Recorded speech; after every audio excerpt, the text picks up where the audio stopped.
Noel.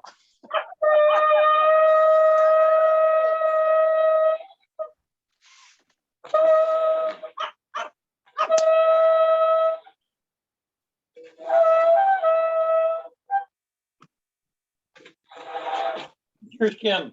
That was Noel. He did pretty good. Yeah, you got to practice some more. Come on. Go ahead, Kim. You do. I got to practice.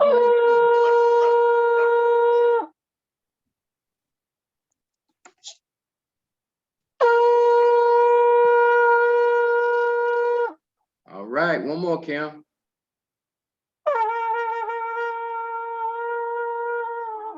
All right, hallelujah. Thank you both of y'all for blowing the shofar this morning. All right. Yahuwah, we come before you, Father, as always, asking for mercy, asking that you forgive us for our sins, transgressions, and iniquities, Father. We also ask, Father, that you bless everybody that's up here on this class, open our eyes and our ears through the Ruach, the set-apart spirit, so that we can understand, Father. Again, Father, we also thank you for your love gift, Yahushua HaMashiach, the one that came and died for all of us, Father, because without him, we understand that there is no salvation. So again, Father, bless everyone that's up here. Shine your face on those that are here and those that wish to be here but could not be here, had to work, whatever. We thank you, Yahuwah, for all things. Again, Father, there is no name higher than yours. We bless the name of Yahuwah and we magnify the name of Yahuwah, the name above all names, the name where salvation flows through. And we ask these things, Father, in Yahshua HaMashiach's name. Hallelujah. Hallelujah. All right, let's go ahead and get this together. Get on book read. All right, here we go. Now, you guys remember last week we left off, go back, boy. Last week we left off right here because we was showing how Abraham was doing his thing. And we almost getting through this part now. We're gonna cover a lot of ground today, so we're gonna go a little bit over. So if it's too much for you, you can go ahead and log off or whatever and come back up and see the class. But we're gonna go a little long today because I gotta show something. All right, so Trey, are you there? Yes. Okay, let's go to Genesis chapter 12 and 4. So we can remember we was talking about the firstborn, and this is before the priesthood. So we got to show that the firstborn is the one that's supposed to redeem his brothers, right? Even if he has to lay down his life for them, he's supposed to do that. So we had to understand that. And for all of us that's firstborn up here, I mean, we got things that we really supposed to be doing, because we're going to see it later on that Yahuwah, that he takes the firstborn and sets them apart for himself. And if he said that back then, please believe me, he means it right now today, because he never changes. That's what we have to understand. He never changes. Men change. Men come up with things that they want to do, but he always is the same from the front of the book to the back of the book. And he shows you over and over and over with these different examples. All right, Trey, let's read Genesis 12 and 4. Genesis chapter 12, verse 4. So Abram departed as Yahuwah had spoken unto him, and Lot went with him. And Abram was 75 years old when he departed out of Haran. Okay, jump down to verse 7. And Yahuwah appeared to Abram and said, unto your seed will I give this land, and there build an altar unto Yahuwah who appeared unto him. Keep reading verse 8. And he removed from hence unto a mountain on the east of Bethel, and pitched his tent, having Bethel on the west and Hayon on the east. And there he built an altar unto Yahuwah and called upon the name of Yahuwah. Okay, so we see that way back then he knew how to call on the name of Yahuwah, right? And let's somebody, Jasmine, give me Bethel. I need to know where that place is at.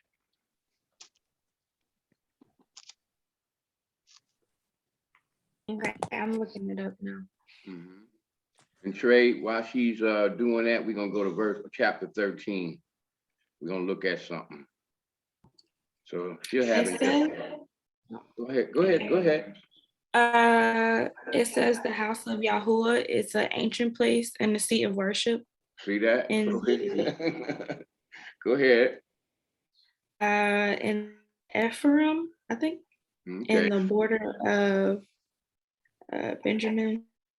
Okay, but we see again, it's going back to the house of Yahuwah. See, but again, if we did not use these tools, that's why I keep pressing y'all to use these tools, because we're gonna start using after we get out. Well, maybe the next class, we're gonna go into this into the Q Bible, because I want you guys to see that too, and that's gonna give you the Brown Driver Briggs understanding with it. And so we got to have this. So again, if you just that's what's wrong. A lot of times people just read the script and then you don't understand what's going on. You don't see what's around you. But when you use the tools that Yahuwah put in men's hearts to put out there to help you understand this is when this book starts coming alive for you. So we see that he returned to the house of Yahuwah, and then or the place of Yahuwah, and then he called on his name. See, so let's go to verse 13, Trey. And I mean chapter 13, I'm sorry. Let's see. And let's start at verse 1. Go ahead, we're gonna read down a little bit. Go ahead, Trey.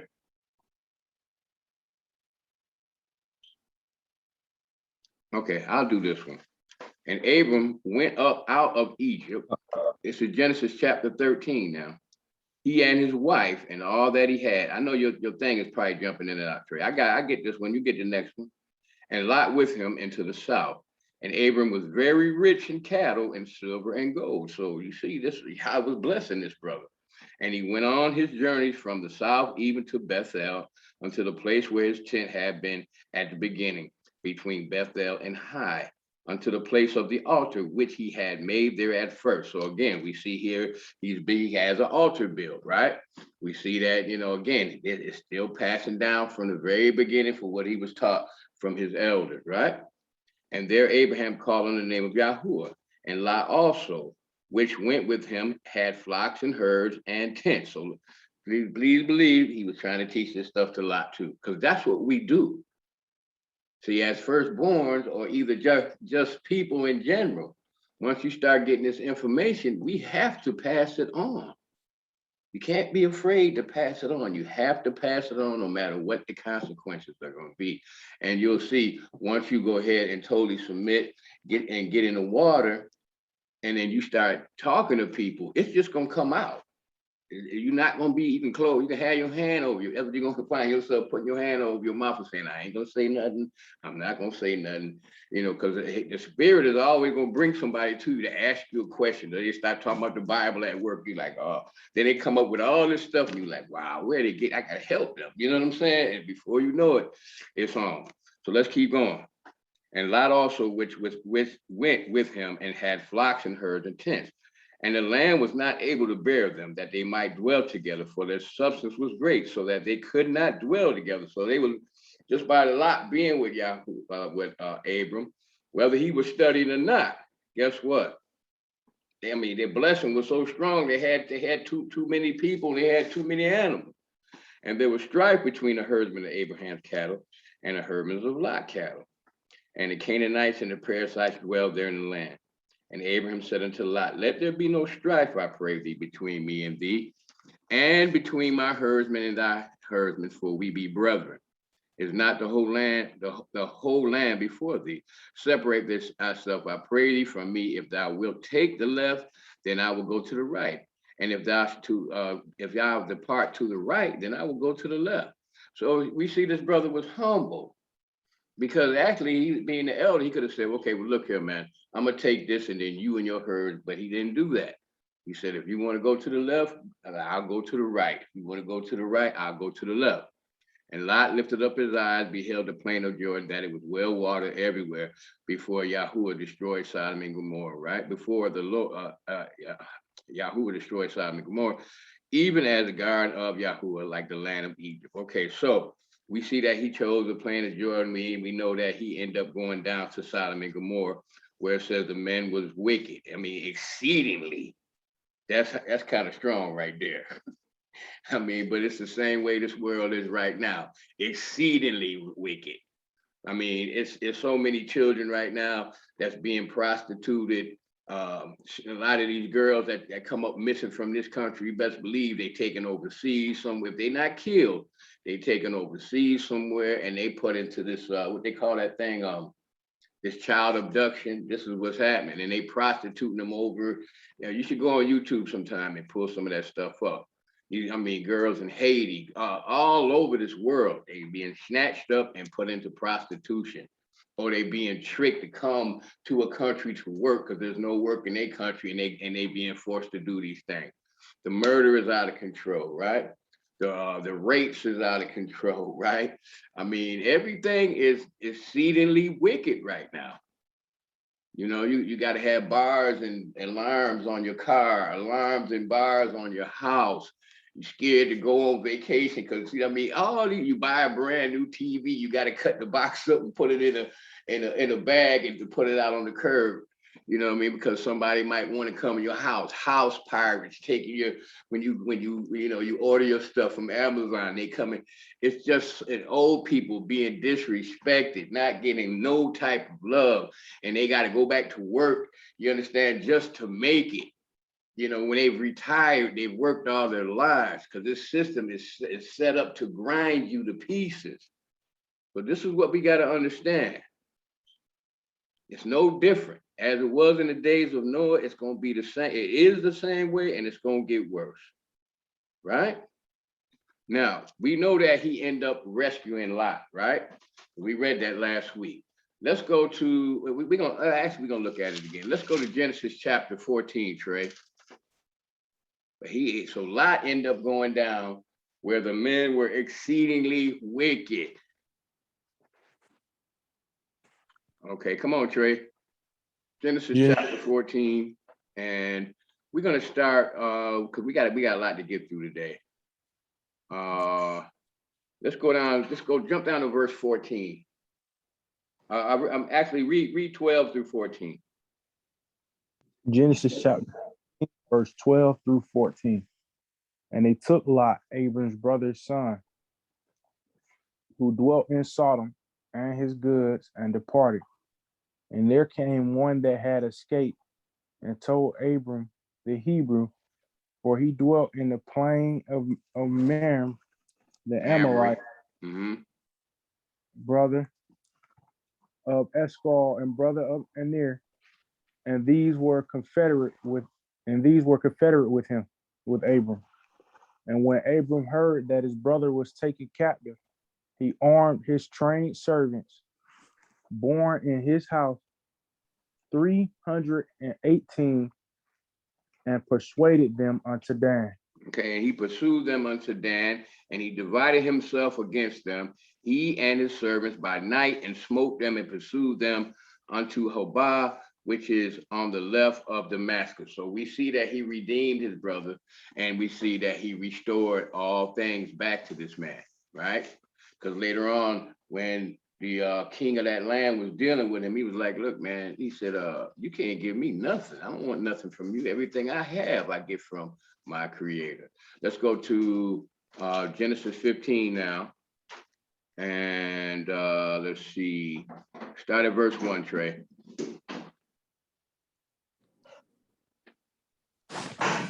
Genesis chapter 15, verse 1.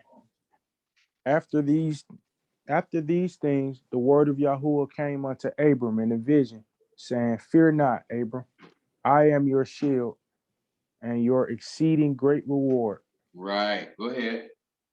And Abram said, Yahuwah, what will you give me, seeing that I go childless, and the steward of my house is this Eleazar of Damascus? And Abram said, behold, to me you have given no seed, and lo, one born in my house is my heir. And behold, the word of Yahuwah came unto him, saying, This shall not be your heir, but he that shall come forth out of your own bowels shall be your heir. Mhm. And he brought him forth abroad and said, Look now toward the Shemaim and tell the stars, if you be able to number them. And he said unto him, So shall your seed be. Right. So his seed gonna be numerous. It's gonna be all his seed gonna be all over the place, like the stars. Like you count the stars, you can count his seed.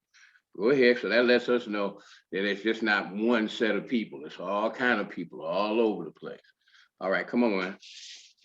And he believed Yahuwah and counted it to him righteousness. Right, because he believed in Yahuwah and he counted it to him for righteousness. So we know what that word "in" means, right? We know that. That means he with him, right? And he believed him. Jasmine, I need that word "believe," sweetheart.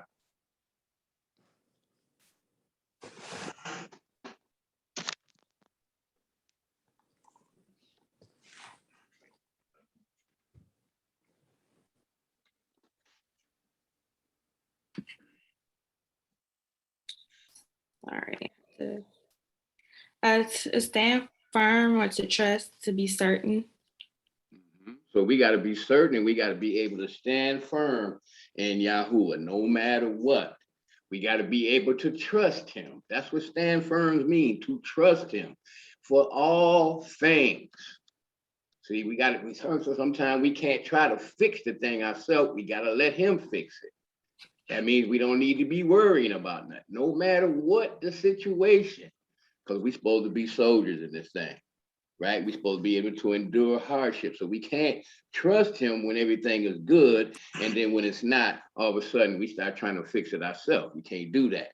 You got to wait upon him, right? Because he's our shield and our buckler. It's no different. If you do what he says, he's going to treat you. He's going to be his friend, just like Abraham. Okay, thank you, Jasmine. Come on, Trey.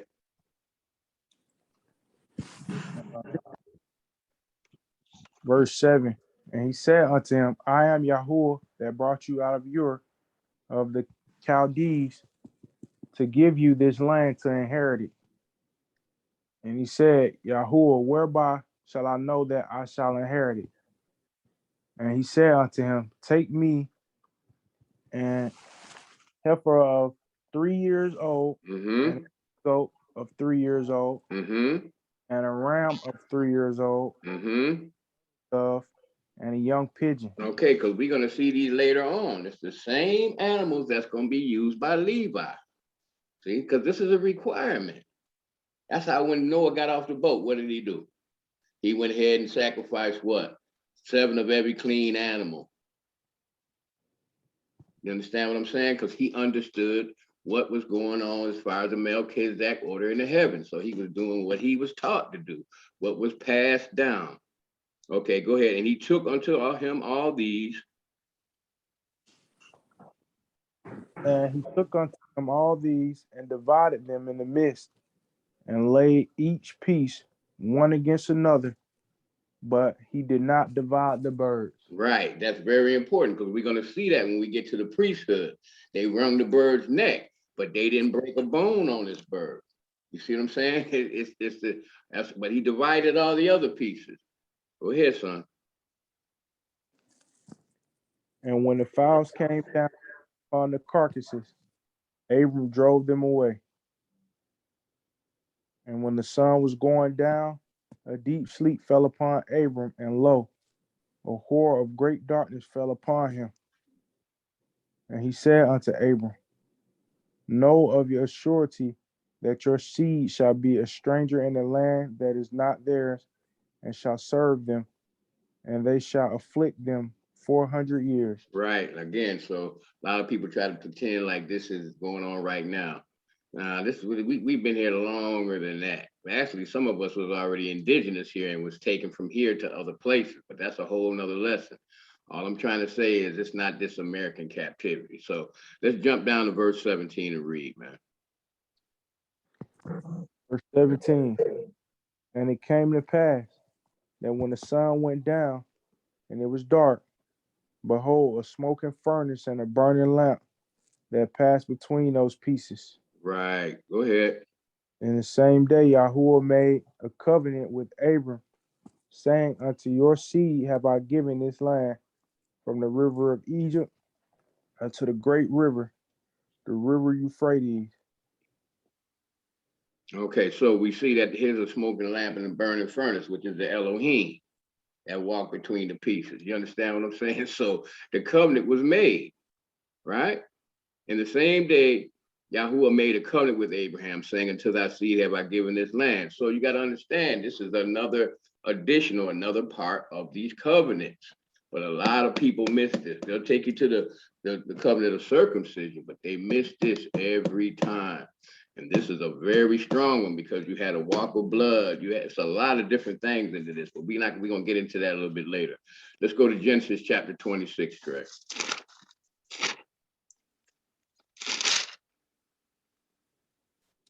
And read verse 5. Actually, let's start at verse 2 through 5. Go ahead. Genesis chapter 26, verse 2 through 5.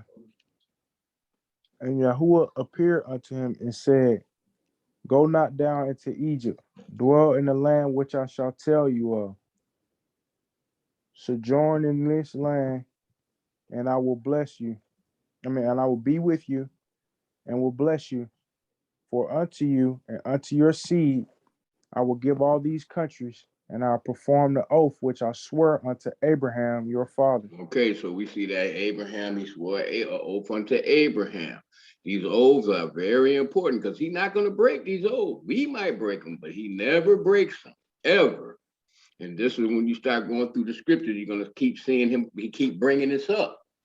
You know what? I should kill y'all, but because of the oath I made with Abraham, you know what I'm saying? You know what? I don't know what to do with y'all because y'all just so hard-headed. But you know what? It's because the oath that I the covenant that I made with Abraham. See, these covenants are very important, and the 10 Commandments are a covenant, and they are laws, plural. Each one of them is a law within itself because it's an edut and it's a testimony out of the mouth of your Creator. And we're going to show you this. And and once we get through this, I'm not going to even deal with this no more because we got a lot of other things we need to get to. So if you, but with the videos we have up here right now, by the end of the day, you're going to understand when Paul's talking about the law, what law, and all these type of things. And that's going to be it. We're going to move on to other things, right? And if you don't understand, just give me a call. I'll personally go through each one of these things or each one of your questions. I'll do that. Because that's what I do. I don't mind. For those that, you might not, because everybody might not just still get it. And that happens, right? But sometimes some people might need a special attention. They might need to have something they're just not sure about. And it's not a mean thing. We're not making fun of anybody. We'll help you. We want to help you. Because the time is getting short now. It's time to start putting it on the line. Right? Okay, go ahead, son. All right. And I will make your seed, verse 4, multiply as the stars of the Shemayim, and will give unto your seed all these countries, and in your seed shall all the nations of the earth be blessed. Right. All the nations of the earth shall be blessed in his seed. Because we know that the Mashiach came out of his seed as well. Right? But let's see verse 5 to see what you got to do to be counted for this. Because again, we have to do this. These patriarchs and these pages are set for our example. So we got to do like they do. Period. Go ahead, son. Read verse 5.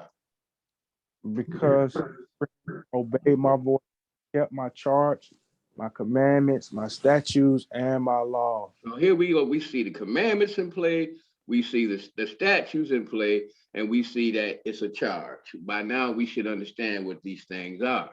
So keeping the law, the 10 commandments, judgments, and statutes of Yahuwah shows that you are Abraham's seed. See, that's the proof, right? It's not about what we feel. It's about what we can prove in facts. And this man was right here doing these things before Moses was even born. So that proves that it's not the law of Moses. And it also proves that what? That it came from Yahuwah. All right, let's keep going. Let's keep going. And I will make thy seed to multiply as the stars of the Shamayim. I will give unto thy seed all these countries, and in thy seed shall all the nations of the earth be blessed.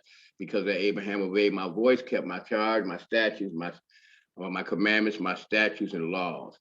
Abraham was obedient and was going to sacrifice his son before there was a Moses. So this can't be Moses' law. A son and lamb was his reward for the redemption of Lot and faithfulness to the covenants of Yahuwah. So what did he get for the promises? Promise of a covenant keeping was what? Was he got land, he got crops, he got livestock, he was going to be fruitful and have many children, and out of him was going to come kings, power, wealth, continuous, unending favor. Why? Because Abraham obeyed my laws, my commandments, and my statutes, which you're going to get the same thing, because the covenant is still going to be good for you too. You just got to be obedient. It's real simple, but it's hard because the flesh gets in the way, right? Our feelings get in the way. We can't serve y'all with feelings. Now, notice, because we're not going to go to the thing about his son, but we know the story about his son. But then when the message just says stop Abraham, right? And he said, now I know, right, that you love me. Now I know that you obey me. Now I know that you fear me.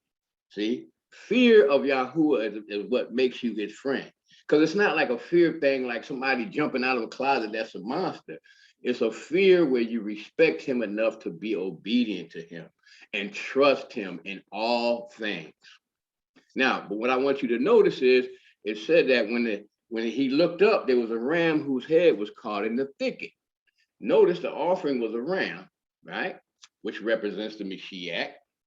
And the thorns or briars caught on his head, another shadow picture of Mashiach. Because what did they do? If you do research, you'll find out the same type of this type of thicket, or this type of thorns or bush that grew thorns. It was around this whole area, because we can show you that all this stuff that was happening around Canaan and all these, it's the same place around Jerusalem. If you really do the research on it. So he wasn't really going a whole lot of places. I mean, because he told him don't go back down to Egypt. Stay away from the world. That's basically what he's saying. Stay right here with me.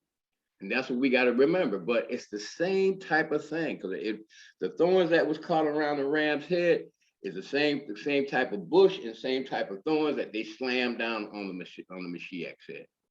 The mountains were across the Kidron Valley and Gethsemane, right?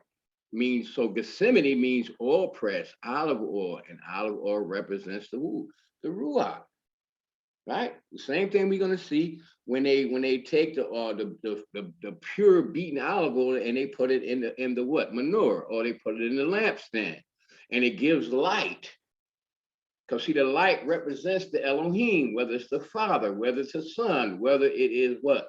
The Ruach. So this is what this symbolized. Or as we like to say, a shadow picture of the future. All right, let's keep moving.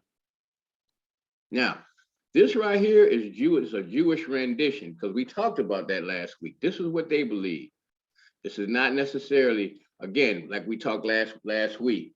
You have, when it comes to Melchizedek, you have the Christians, they come up with these theories, and they all say that it had to be, it was a Messiah. When it comes to the Jewish rendition, this is what they say, that firstborn king priest, oldest living faithful, takes over the duties, which we know is right?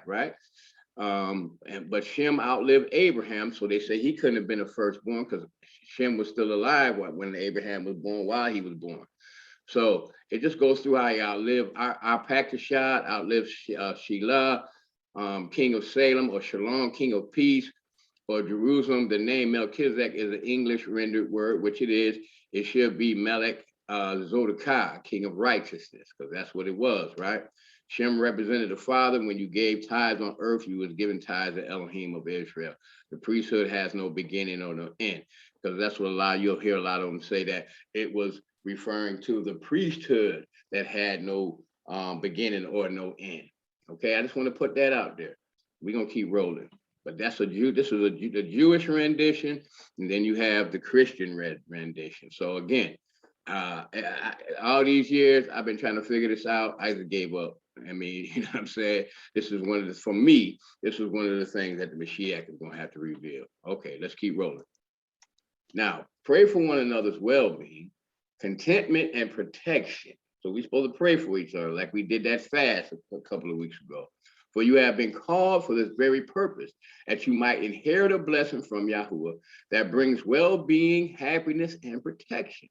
For the one who wants to enjoy life and see good days, good whether apparent or not, must keep his tongue free from evil and his lips from speaking guile, treachery, and deceit.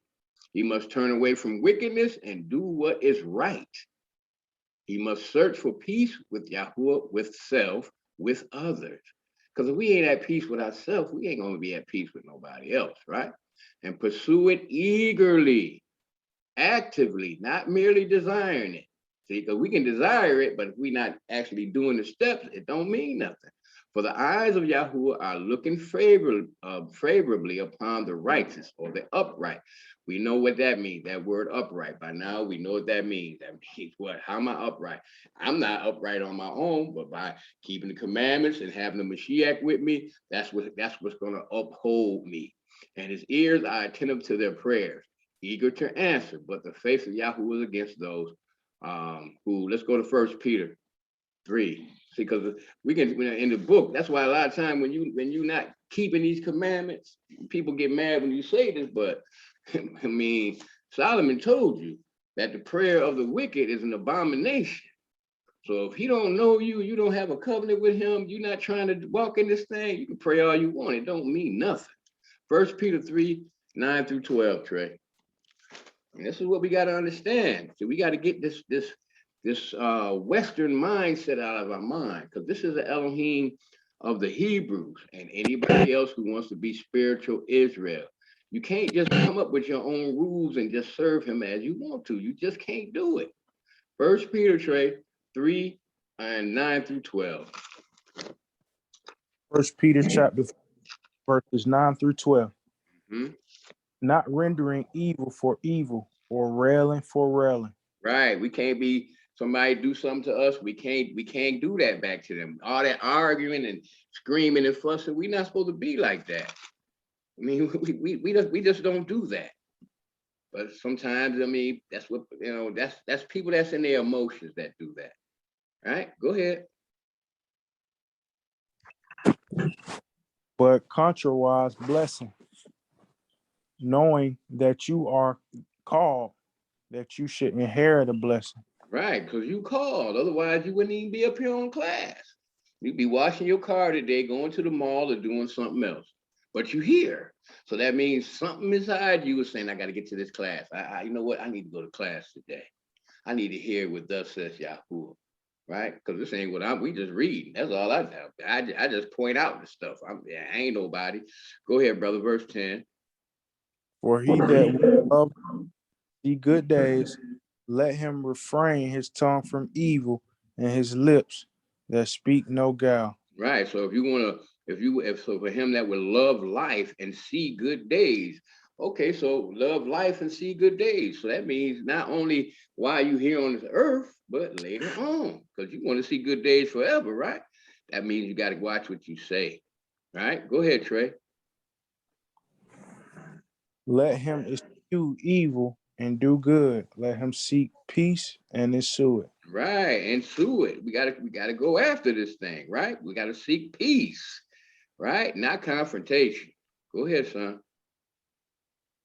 For the eyes of the poor are over the righteous, and his ears are open unto their prayers.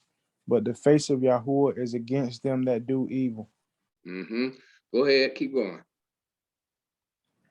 And who is he that will harm you if you be followers of that which is good? Right, you can't be afraid. You gotta have courage. You ain't gotta be afraid of nothing. Go ahead.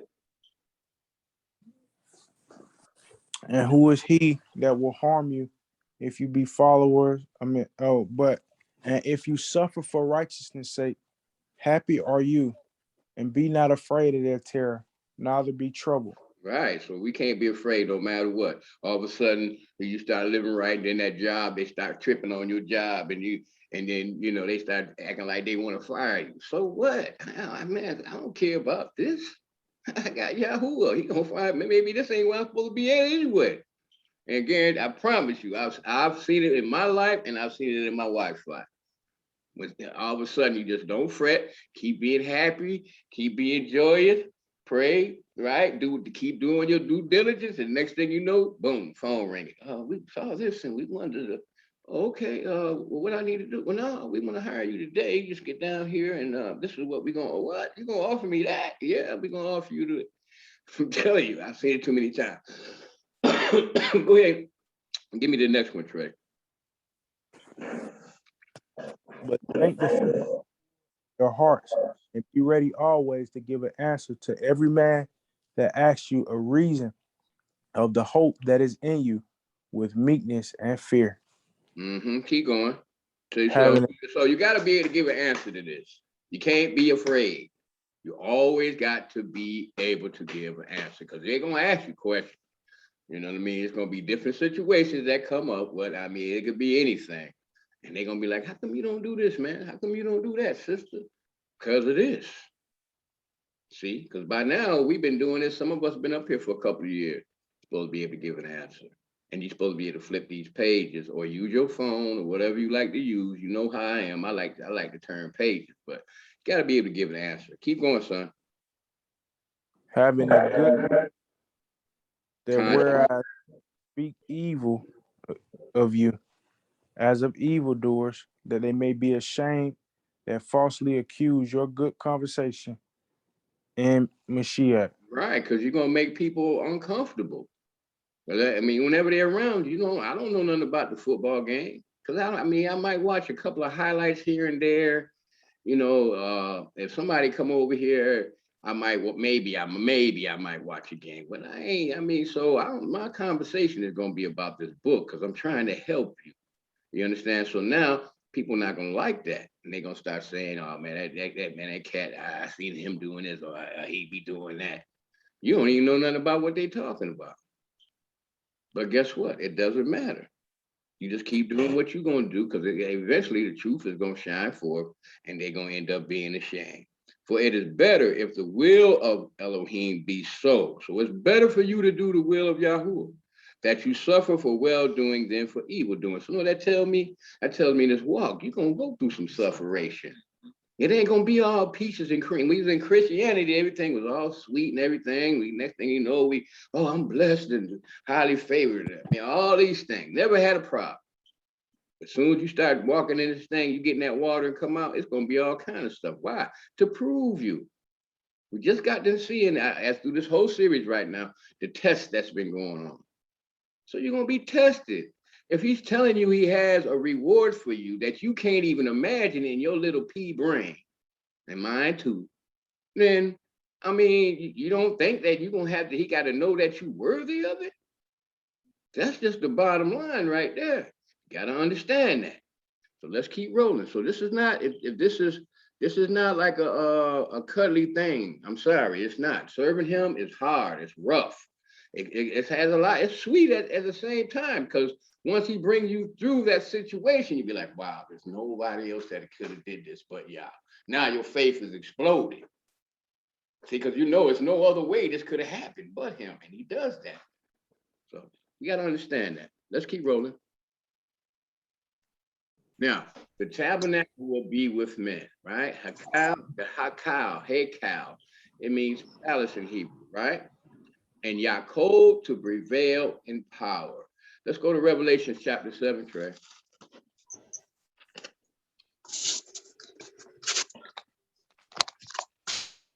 I understand, to serve this Elohim, it ain't gonna be easy.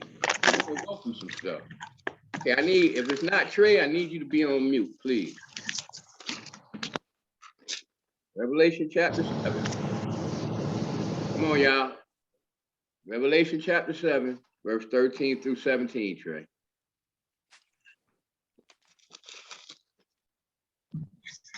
Revelation chapter 7, verse 13 through 17. And one of the elders answered, saying unto me, what are these which are arrayed in white robes? And whence and where did they come from? And I said unto him, Sir, you know. And he said to me, these are they which came out of great tribulation, and have washed their robes, and made them white in the blood of the Lamb. Therefore are they before the throne of Yahuwah, and serve him day and night in his temple. And he that sits on the throne shall dwell among them. Right. So this is the whole thing from the beginning. That's why he put the tabernacle on the earth, right? Because the son wanted a bride, and he wanted to dwell amongst his people. And again, he's showing you this later on in the future. Revelation ain't no other book we can go to past that, but he's showing you the same thing. So our goal is to do what's right and get this white robe on and be at the wedding of the Lamb. That's the whole goal for all of us. And we're gonna serve in the temple day and night. We're gonna be doing, because we're gonna be back like priests, but we're gonna have a new body, just like the Mashiach had. We're gonna have power, just like the Mashiach had. We're gonna be righteous, just like the Mashiach was. See, everything points back to the Mashiach. Go ahead, Trey. Verse 16. Verse 16. They shall hunger no more, neither shall they thirst anymore, neither shall the sunlight on them, nor any heat. Mm-hmm. For the Lamb which is in the midst of the throne shall feed them, and shall lead them unto living fountains of waters, and Yahuwah shall wipe away all their tears from their eyes. Right. So so the Lamb gonna be right there, and the Father gonna wipe your eyes. He gonna wipe them tears away from your eyes. It's gonna be a great day right there.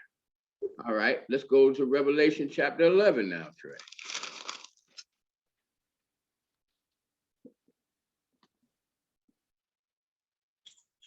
And verse 19.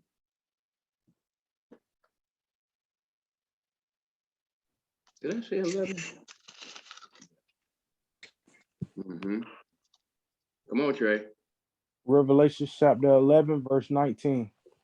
And the temple of Yahuwah was open in the Shemaim, and there was seen in his temple the ark of his testament, and there were lightning and voices and thunderings and an earthquake and great hail.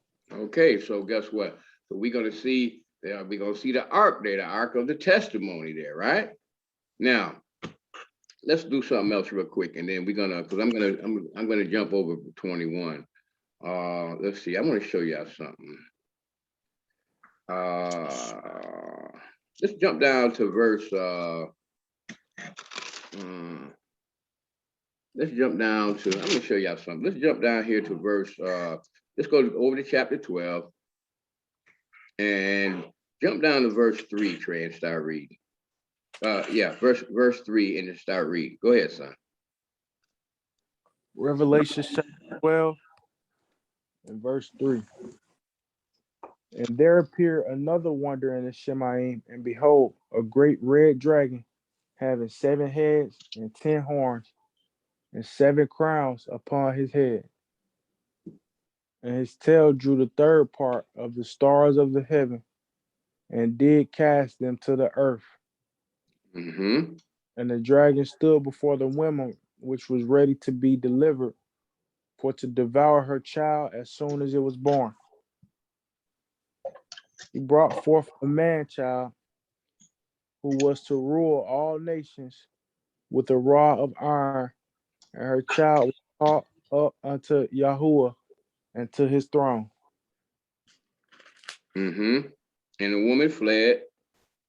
And the woman fled unto the wilderness, where she had a place prepared of Yahuwah, that they should feed her there 1,260 days.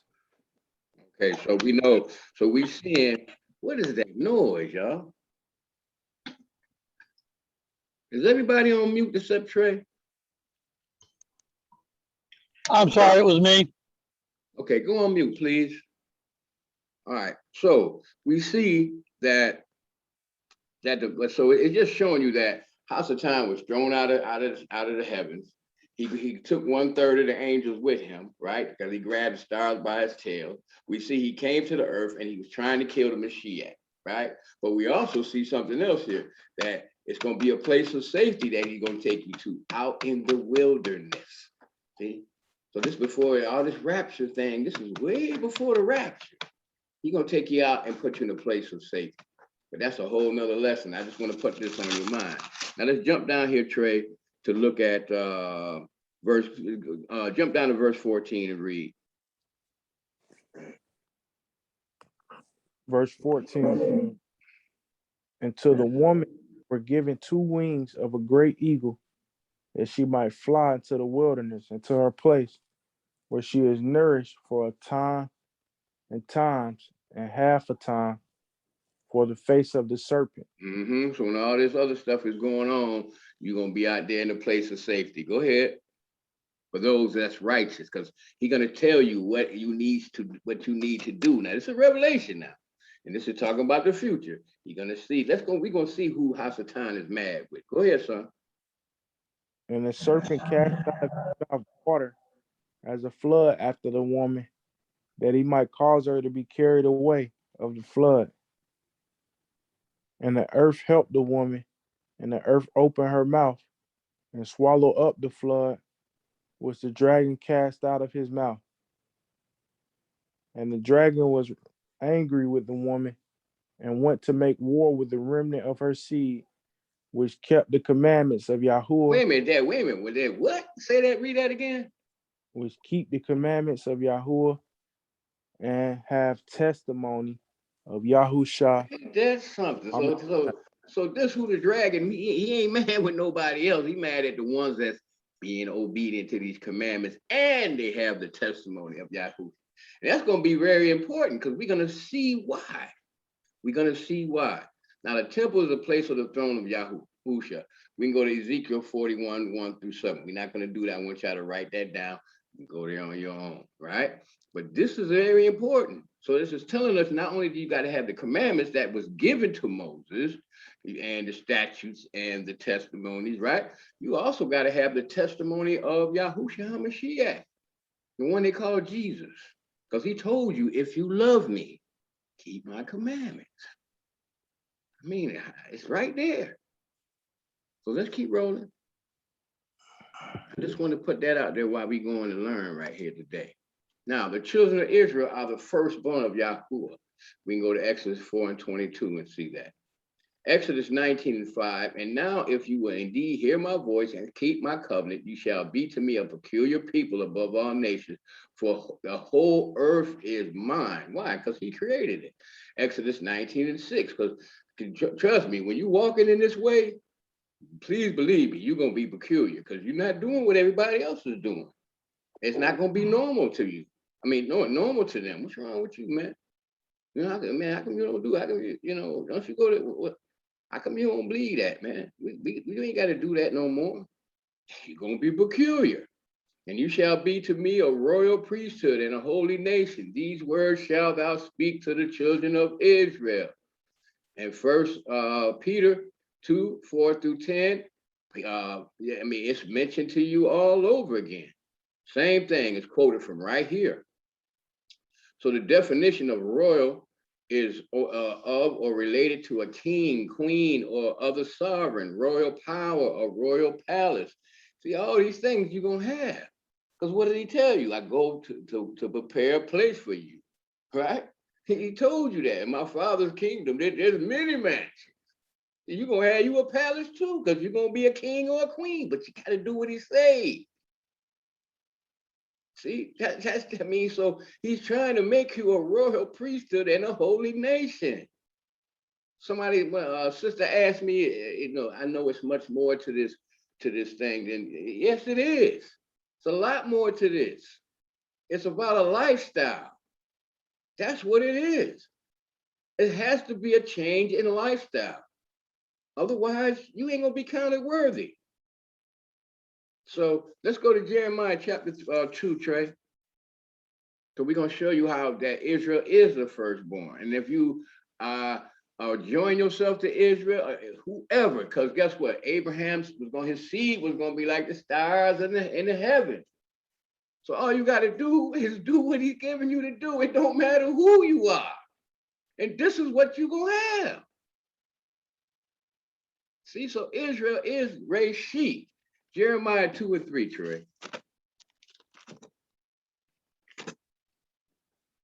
This is how you be a card with them. You got to do what he says. You just can't come up with your own doctrine. Like the book says, they want to hear smooth things. Smooth things, it's over with for that. We've been doing smooth things for centuries now. And then we just sitting around here blind as a bat and ready to rail against each other over this book and don't have no understanding of it and won't even search it out to prove that what you're hearing is wrong. I want y'all to search whatever class I do, please go behind me. Please search it out to see if I'm right or if I'm wrong. Please do that. And that's going to help you because you're going to be like, well, wait a minute. They're saying this and that's what I had to do. Wait a minute. Okay, wait a minute. They said this, but they're saying this right here, here, and here. Oh, I got to get away from this. They trying to kill me. Jeremiah chapter 2, verse 3. Go ahead, son. Jeremiah chapter 2, verse 3. Israel was set apart unto Yahuwah, and the first fruits of his increase. Right, the first fruits of his increase. Go ahead. All that devour him shall offend. Evil shall come upon them, says Yahuwah. So when you keep these commandments and somebody start bothering you, you ain't got to argue. You ain't got to get into the violence. You ain't got to get into your emotion. You just pray for them. And it's up to the Father. But he already told you what he's going to do. See? Let's go to Proverbs chapter 8, Trey. Say you ain't got to, what he say, you ain't got nothing to worry about. You ain't got nothing to worry about because he's going to protect you. Then we just read last week what he told the son, I'm going to beat down them that, I'm going to beat down. It's his words exactly. So you ain't got to get even with nobody. You ain't got to argue. I don't argue with people. I give them facts and let them do what they want with it. But now if they come at me strong, I might turn it up a little bit on them just to calm them down. You understand what I'm saying? Sometimes, the book says that the Mashiach was a austere man, meaning that he just told you what it was. Whether he could say it real sweet, he never hollered, but the word, see that you don't have to argue and beat up nobody. The word is sharper than any two-edged sword, cutting down through the bones and the marrow, talking about opening you up. That's what be stinging people, is this word. You can say this as sweet as possible, and trust me, they might act like they ain't heard of it. When they go home that night, it's gonna be on their mind. Proverbs chapter 8, verse 22 through 23, Trey. Proverbs chapter 8, verse 22 through 23. Yahuwah possessed me in the beginning of his way, before his works of old. I was set up from everlasting, from the beginning, or ever the earth was. Right. We know this is the Ruach. This is what they call the Holy Spirit. It's right there too. So she raised sheep too. Right? Let's go to John chapter 1. Read verse 1 through 2.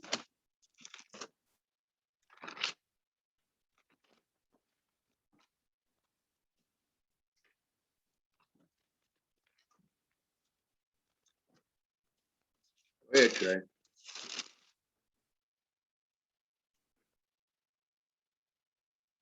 Trey? Okay. John chapter 1, verse 1 through 2.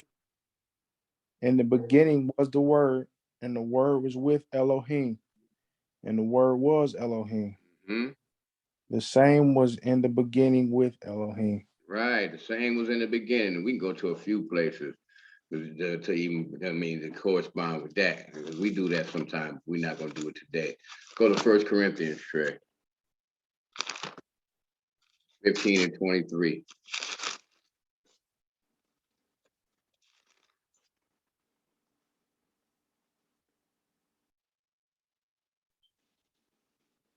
1 Corinthians 15 and 23. Go ahead, Trey.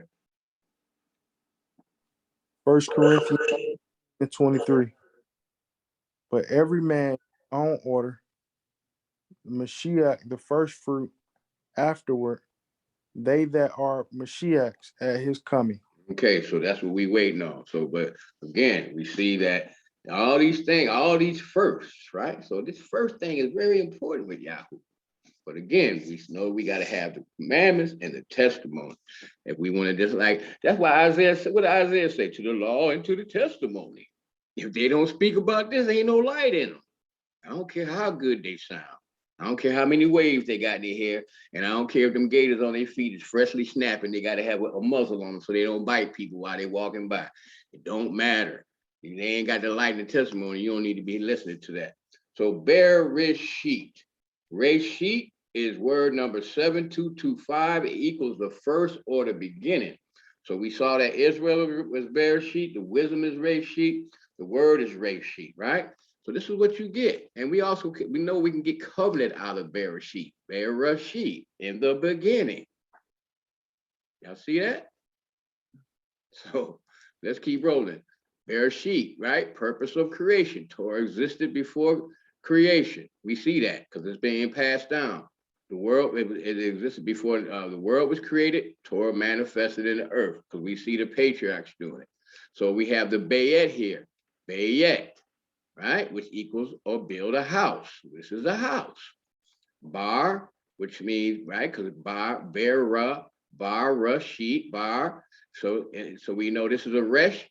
That means that shows you who the prince is, the prince that's in the house. Then we have the Brit, we just already see by making a covenant. The son, right? The strong arm made a covenant, right? So then here we had the Yod and the Tav added to the Resh in the Bayet. And then Reshit, right? We see the Aleph in the middle of the Reshit, which symbolizes the father for the Bayet, for the beginning. And then we have the word Akkad, right? The Aleph, right? Het, right? You can tell me what that is. Dalet, Akkad, right? Akkad equals one, the Mashiach, Torah and law and man. So this is what you have to understand. For us to be Akkad, we have to do the things that make us Akkad. We have to switch our lifestyle and try to live it like the Mashiach, because he's the living example of what you got to do to please and be in the will of the Father. So you can be Akkad with them, in them. He that is in me, then I'm in my Father. He keeps telling you the same thing over and over. But again, we know we have to have these certain tools to see that, because otherwise we're like, what is he talking about? Or we'll just read over it and then just keep moving. Well, we can't do that, right? We got to do research. We got to be diligent with this thing. Come on, person. Now, let me move this so I can see. All right, Exodus 19 and 24. And Yahweh Elohim said to him, go descend and come up, thou and Aaron with thee, but let not the priest and the people go forth, and people force their way to come up to Yahweh Elohim, lest the sovereign destroy some of them. So this is in the wilderness. This is when they was at Mount Sinai. And let the priests that draw nigh to Yahweh Elohim sanctify themselves, lest he destroy some of them. Let's go to Exodus chapter 19. I want y'all to see this, because we're finna get to the heat now. We're finna get to the heat. Finna get to the heat. All right, Exodus chapter 19. We're gonna start at verse 1 so y'all can understand what's going on. Then we're gonna show y'all this. Go ahead, Trey. Exodus chapter 19, son.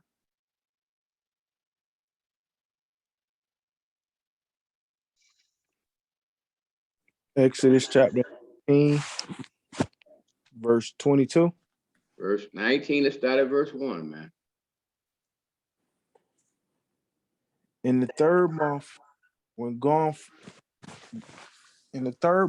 children of Israel were gone forth out of the land of Egypt, the same day came they into the wilderness of Sinai. Okay, so we see that they in Sinai. Jump down to verse, he gonna tell them what we just got done reading, right? If you obey my voice, I'm gonna make you a kingdom of priests and all these things. We just got done going through that. Now jump down to verse 17. I want to show you something else. Go ahead. And Moses brought forth the people out of the camp to meet Yahuwah, and they stood at the nether part of the mount. You have verse 7? Verse 7. Yeah, I'm sorry. Yeah, I did. My wife just told me you said 17. Go to verse 7. That's what I meant to say. I'm sorry. And Moses came and called for the elders of the people and laid before their faces all these words which Yahuwah commanded him. Okay, so here it is. He laid it before the elders. Go ahead. And the elders is the one that took it to the people. Just like today, your elders should be taking this to you, bringing this type of stuff to you. Right? Go ahead. And all the people answered together.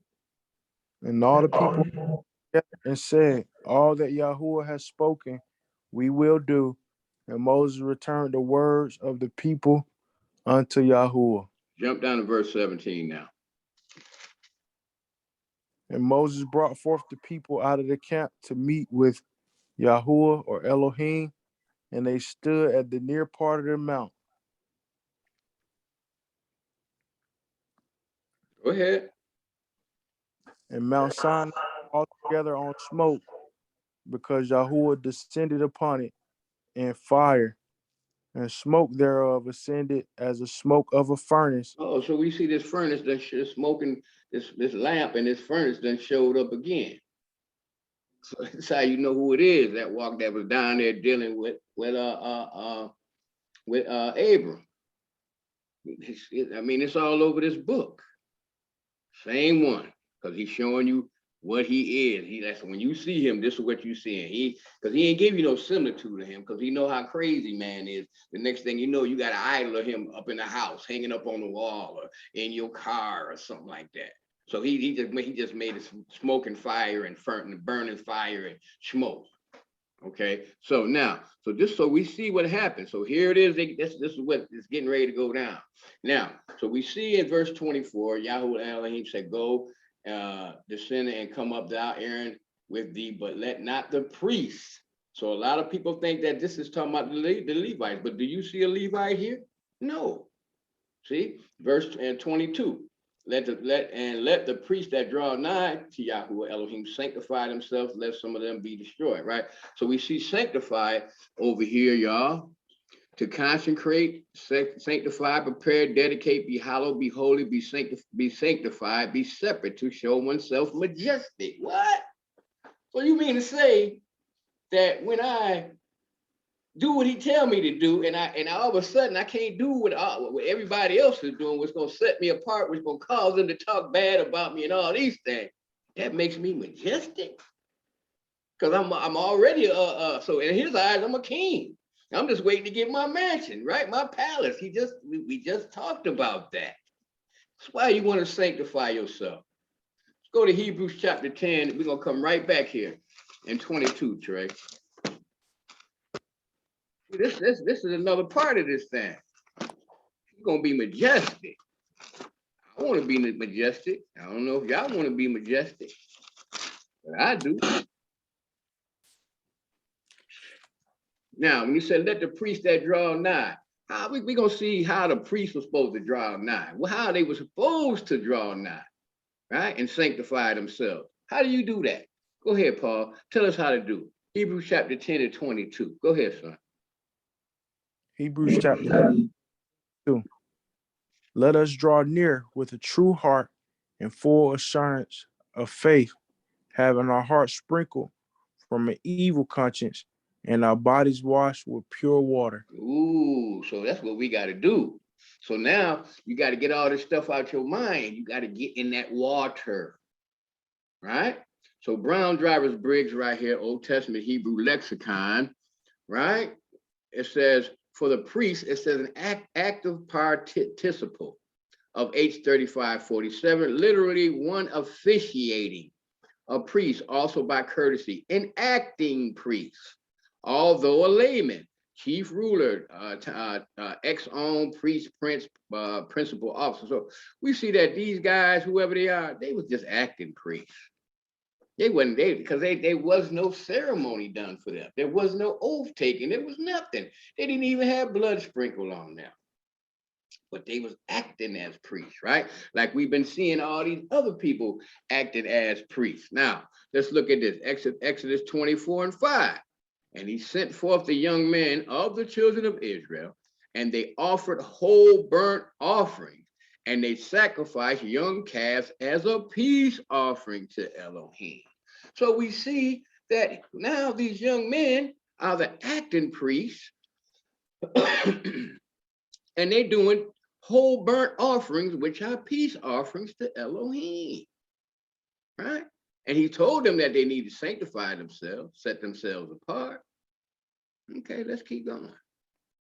Now, Bible dictionaries, Eastern Bible Dictionary, firstborn, redemption of. Firstborn, redemption of from the beginning. The office of the priesthood in each family belonged to the eldest son. Well, we're back to this firstborn thing. But when the extensive plan of sacrificial worship was introduced, requiring a company of men to be exclusively devoted to this ministry, the primitive office of the firstborn was superseded by that of the Levites. Let's go to Numbers chapter 3, and we're going to show you what something happened for this to take place. That's just another tool right here that you can get, the Eastern Bible Dictionary. If you don't have the money to get one, guess what? It's all this stuff is on. It's online because y'all make it so easy for us. You make it so simple for us to find out these things if you really want to. He surely does. Well, praise God in his mercy, because it endure forever. Numbers chapter 3, 11 through 13, Trey. Numbers chapter 3, verse 11 through 13. And Yahuwah spoke unto Moses and said, and behold, I have taken the Levites from among the children of Israel, instead of all the firstborn that opened the matrix among the children of Israel. Therefore, the Levites shall be mine, because all the firstborn are mine.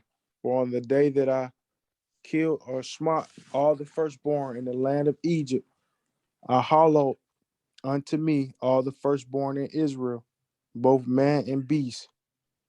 Mine shall they be. I am Yahuwah. Ooh. So whenever he have a conversation and he say, I am Yahuwah, that's it. He put the exclamation point and the dot, because he let you know, I said this. Ain't nothing can change it. And it was ordained that the firstborn of man and of unclean animals should henceforth be redeemed. Let's go to, we could go to Numbers 18, but we're going to keep moving. Okay. And we're gonna get to that later on, because I'm on my wife like, what is, wait a minute, unclean animals? Well, we're gonna show you what that means. Let's go now. Because of all the firstborn are mine, for on the day that I smote all the firstborn in the land of Egypt, I hallowed unto me all the firstborn in Israel, both man and beast, mine shall they be. I am Yahuwah Elohim. And he sent young men of the children of Israel, which offered burnt offerings and sacrificed peace offerings of oxen unto Yahuwah. The first offspring of every womb belongs to me, including the firstborn males of your livestock, whether from the herd or from a herd of flock. And you know what? And let me do this right here, because this right here, this is a mistake right here. But it is. But this is what came. It is, and I meant to take that out. So I just want y'all to know that, because this is what came from this Eastern Bible Dictionary. But when I did mean to take this out, but when I said that, my wife looked, but the spirit right away was like, oh, something wrong with that, which it is. So let's keep rolling though. I'm glad, yeah, so it is. But I just want to point that out, because I make mistakes too. I ain't say I was perfect. I just know a little bit of something what I know. Let me see something. Let's see something. Okay.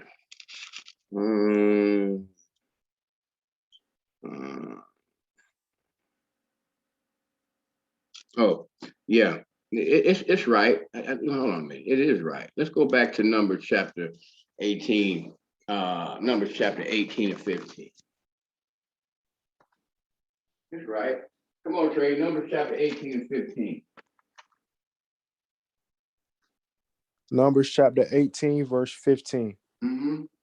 Everything that opens the matrix and all flesh, which they bring unto Yahuwah, whether it be men or beasts, shall be thine.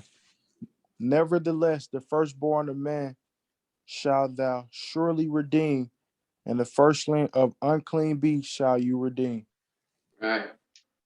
So what does that say? What does that mean? That means if they firstborn, you belong to him. Because they're part of his creation. But it was something else with this, because I didn't mean to take this out. But it's something else with this, and I just can't remember right now, y'all. So anyway, the first What book was that? Numbers chapter 18 and 15. Because when people say unclean, it was something else I had to do with this, and I can't remember. But when people see unclean, they eyebrow, why would he redeem an unclean animal? I mean, we ain't clean. He redeeming us. But the firstborn is firstborn out of the matrix. Whatever it is, the firstborn belongs to him. But it was something else I got to do with that. And I'm gonna have to go back and look at that, because I don't want nobody to be confused. Because I was like, man, was I going to take this out? But no, I wasn't. The first offspring of every womb belongs to me, including, of the first offspring of every womb belongs to me, including all the firstborn males of your livestock, whether from the herd or from the flock. So the firstborn heads of Israel's family, they belong to him. In Exodus chapter 6, let's go there. It was something else, y'all. I apologize for that. And I can't remember what it is, but it's going to come to me. But again, I mean, everything belongs to him, period. So he wouldn't just exclude the unclean, because if he did that, he would have to exclude us too. Exodus chapter 6, but it still don't mean that you can eat them. I got to say that.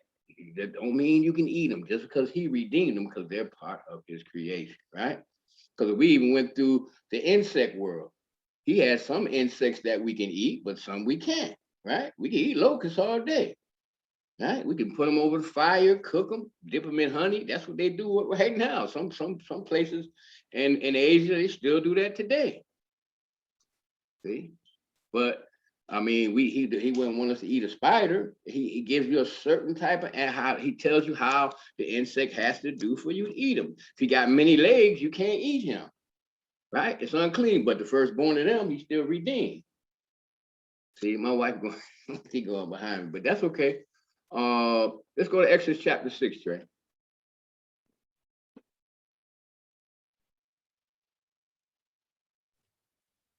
Exodus chapter 6. We're just going to read verse 14. I'm not going to read all these. There's something that you can go back and read on yourself. Exodus chapter 6, verse 14. Mm-hmm. These be the heads of their fathers' houses, the sons of Reuben, the firstborn of Israel, Hanok, Pelu, Hezron, and Carmi. These be the families of Reuben. Okay, then he's going to go through the sons of Simeon. He's going to go through the sons of Levi. He's going to go to the sons of Gershom. He's going to go all the way down.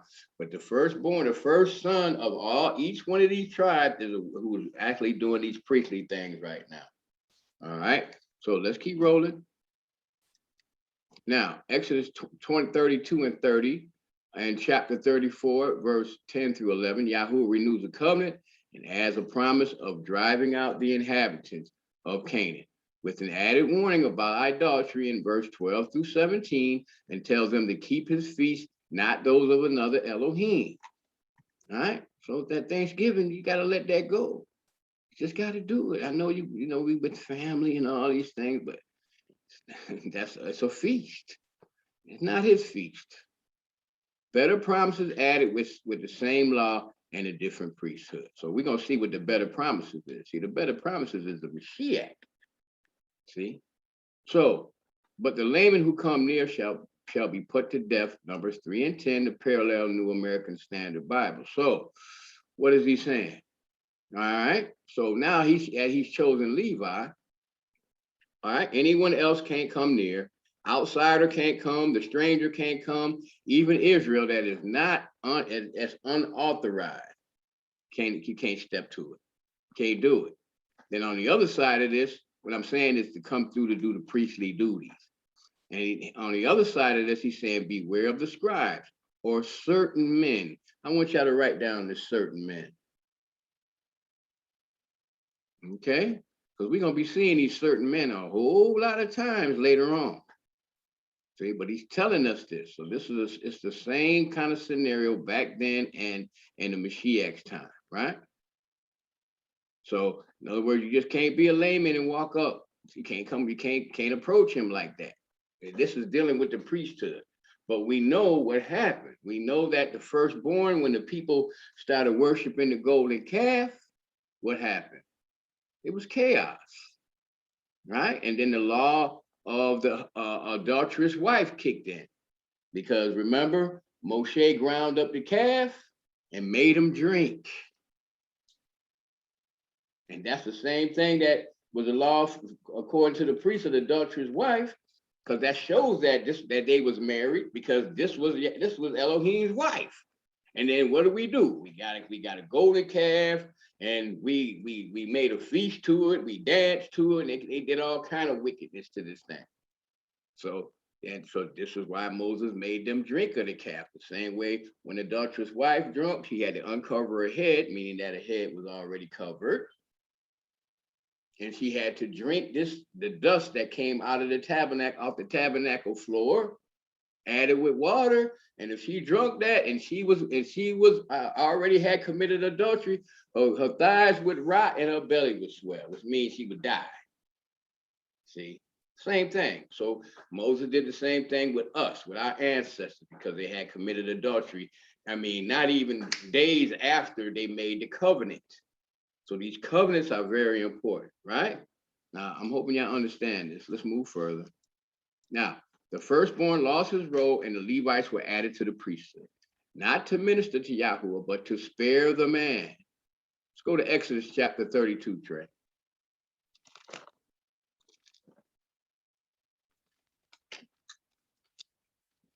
This is all animal sacrifice was all about. This is the law that Paul is talking about, one of them, and we're going to show you this. He ain't got nothing to do with the commandments. Exodus chapter 32. 27 through 30, Trey. Exodus chapter 32, verse 27 through 30. Oh, actually, you know what? This is what I want you to do. Jump down to, let's start at verse 20, and we're going to read down to 30. Go ahead, son. And we're going to show you exactly what happened.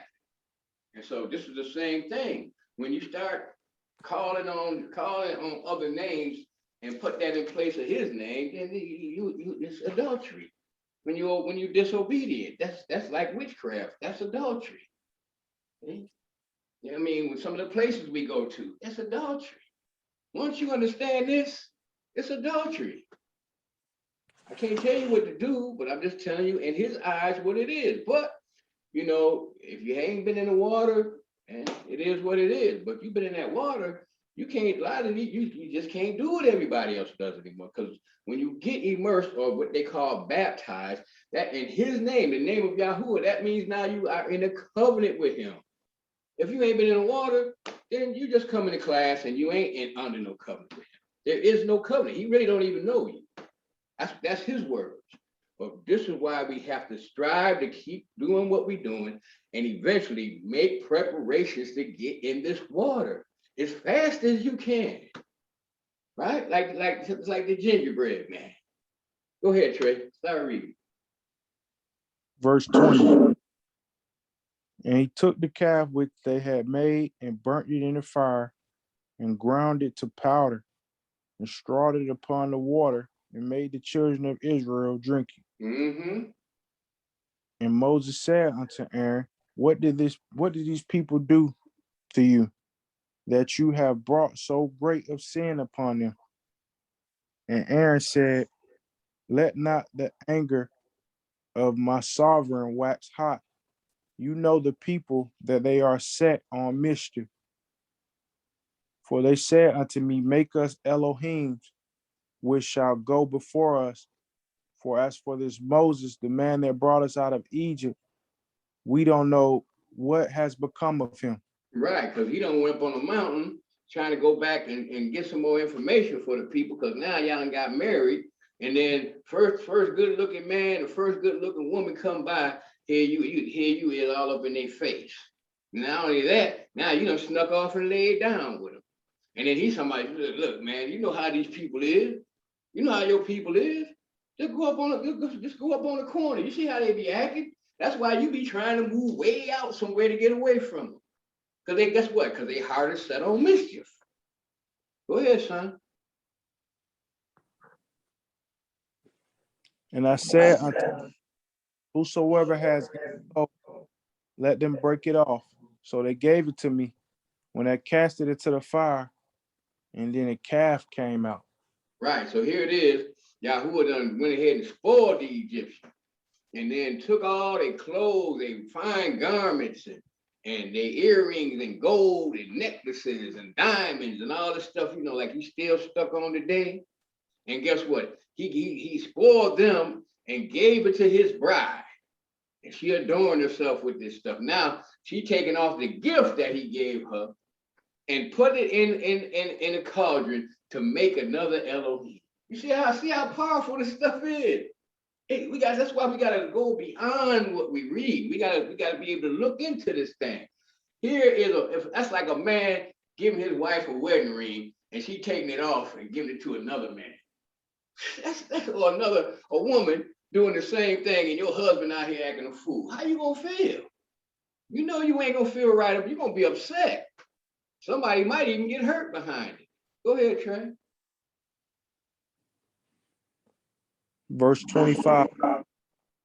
And when Moses saw who were naked, for Aaron had made them naked unto their shame among their enemies, then Moses stood.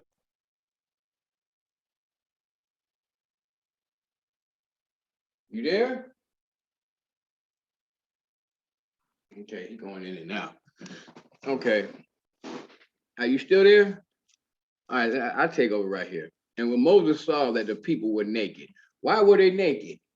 Because they had no covering no more. They had lost their covering.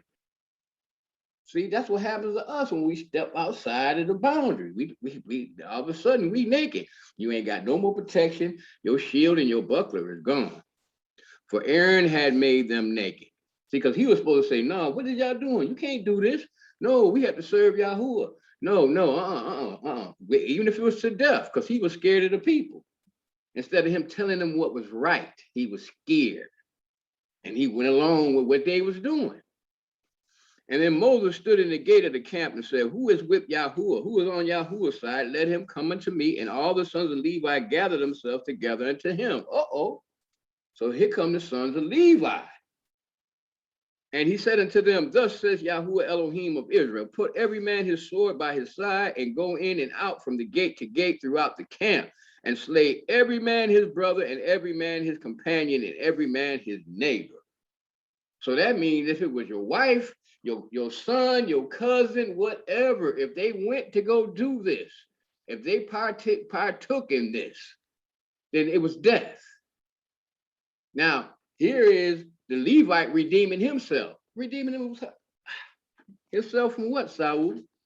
Redeeming himself for what they did when they circumcised the men that got with their sister Dinah, and after they circumcised them, they came through and killed them. I think it was Levi and Simeon came through and killed everybody in the town. So now he redeeming himself, because guess what? He's on Yahuwah's side. And the children of Levi did according to the word of Moses, and there fell off the people that day 3,000 men was killed. And Moses has said, consecrate yourself today to Yahuwah, even every man upon his son and every man his brother, that they may bestow upon you a blessing this day. And it came to pass on the morrow that Moshe said unto the people, you have sinned a great sin. And now I will go up unto Yahuwah. Peradventure I shall make atonement for your sin. Right? And Moses had to do some praying, and he had to cop a plea with the Creator because he wanted to go ahead and wipe out everybody. Now let's go to Galatians. So this is how the priesthood changed hands. Galatians chapter 3, Trey. We'll be almost done, but we're gonna run about 30 minutes over today, because I'm gonna get through this thing here. Galatians chapter 3, Trey. Start at verse 16 through verse 19.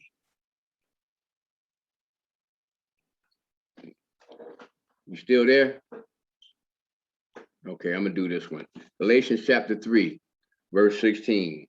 Now to Abraham and his seed where the promise is made, he says, not as of seeds as of many, but as of one, and that seed which is the Mashiach, right? Because then he said, through your seed shall all the people of the earth shall be blessed. Well, this is how you're gonna get blessed through the seed, because this is the seed it's talking about. And this I say, that the covenant that was confirmed before of Elohim in Christ, the law, which was 430 years after, cannot disannul that it should make the promise of none effect. What is he talking about? That the covenant that was confirmed before Yahuwah in Christ, which was 430 years after, cannot disannul that it should make the promise of none effect. Okay, we're gonna have to keep going. Let's go down. So again, let's go to Genesis 17 and 7. We got to find out what that is. These days, you know, we be hearing all kind of people talking about that. So the covenant that was confirmed. Let's go look at this covenant. Because when you confirm a covenant, that's why Paul goes on to say that even if it's a man's covenant, once it's confirmed, you can't break it without a penalty. So go ahead and get you a new house. Sign that contract. That's a covenant. You break it, what the sheriff gonna do? He gonna come and put you out. All right. Genesis chapter 17 and 7. And I will establish my covenant between me and thee and thy seed after thee and their generation for an everlasting covenant to be an Elohim unto thee and thy seed after thee. Oh, that covenant. Okay, let's keep going. So we're going to see that this is something that came forth that can't disannul that. And Yahuwah Elohim said unto Moshe, number all the firstborn of the males of the children of Israel from a month old and upward, and take the number of their names. And thou shalt take the Levites for me. I am Yahuwah Elohim, instead of all the firstborn among the children of Israel, and the cattle of the Levites instead of all the firstlings among the cattle of the children of Israel. Numbers 3:40 through 41. So this is what's happening 430 years after. After what? After the covenant that was made with Abraham. Because we're going to see that this thing was added after that. Let's keep rolling. And Moses numbered as Yahuwah Elohim commanded him. This is Numbers chapter 3. As Moses had commanded him, all the firstborn among the children of Israel, and all the firstborn males by number of names for a month old and upward, all those that were numbered of them were 22,213. And Yahuwah Elohim spake unto Moses, saying, take the Levites instead of all the firstborn among the children of Israel, and the cattle of the Levites instead of their cattle, and the Levites shall be mine. I am Yahuwah Elohim. And for those that are to be redeemed of the 213 of the firstborn of the children of Israel, which are more than the Levites, thou shalt even take 5 shekels apiece by a pole. So that's, we see there's a ransom being paid, just like the ransom that was paid for us. After the shekel of the sanctuary shalt thou take them. The shekel is 20 gerahs. Thou shalt give the money wherewith the odd number of them is to be redeemed unto Aaron and his sons. So we see that Aaron and his sons be, now that they're the firstborn, we see them redeeming the firstborn. See, just like we are the firstborn and we had to be redeemed. I got to keep saying that. And Moses took the redemption money of them that were over and above them that were redeemed by the Levites. Of the firstborn of the children of Israel took he the money, 1,365 shekels after the shekel of the sanctuary. Because when, guess what? Now they didn't have no covering. They made themselves unclean. So they had to be redeemed. And Moses gave the money of them that were redeemed unto Aaron and to his sons according to the word of Yahuwah Elohim, as Yahweh Elohim commanded Moses. See, so we see redemption way back, right? And then the Mashiach came to redeem the firstborn as well. That's why he died, to reestablish the covenant. Not no brand new covenant. He had to repair the covenant. No new commandment do I give you, right? But this commandment was from ancient time. It's right there. Now, the curse and the oath written in the law of Moses. So we know if we went to Genesis 12, 1 through 3, 15, we just read chapter 15, 22, 1 through 18. We can go to Psalms 105 and 9 to back up this oath of Abraham.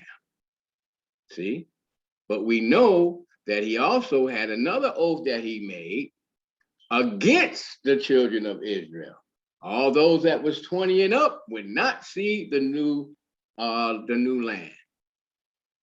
And so they died out in the wilderness because he swore by himself, y'all ain't getting out of this. Because y'all so wicked, I'm going to let each one of y'all drop dead out here in the wilderness before I let y'all cross. Y'all ain't crossing over the Jordan. The people of Israel were constantly thinking of other elves. Because as we know, the reason why I said elves is because the El comes from the Canaanite worship. Because we always was around somebody else worshiping what they gave us, or what we always wanted to worship. Even today, we always want to worship somebody else Elohim, but we don't want to worship ours. Because as we know, the first thing they did at the first sign of misunderstanding was to call on one of the elves they knew from Egypt. They were inundated with the idea of many Elohim. We can go to Exodus 16, 1 through 3, Exodus 32, 1 through 2, Exodus 20 and 30. You write them down. Or you can screenshot it or whatever. Because I want y'all to go back and read it. This is the oath written in the law of Moses, number 14, 26 through 38. Let's go there, Trey. Are you back? Yeah. Okay, let's go to Numbers chapter 14. Let's read this. You just got done reading how you got to watch what you say. See, so when things ain't going your way, you can't start complaining, because complaining means that you don't understand it's a test. Complaining means that you don't trust that Elohim is going to bring you out. He don't like that. He don't like this murder. Numbers chapter 14, verse 26 through 38.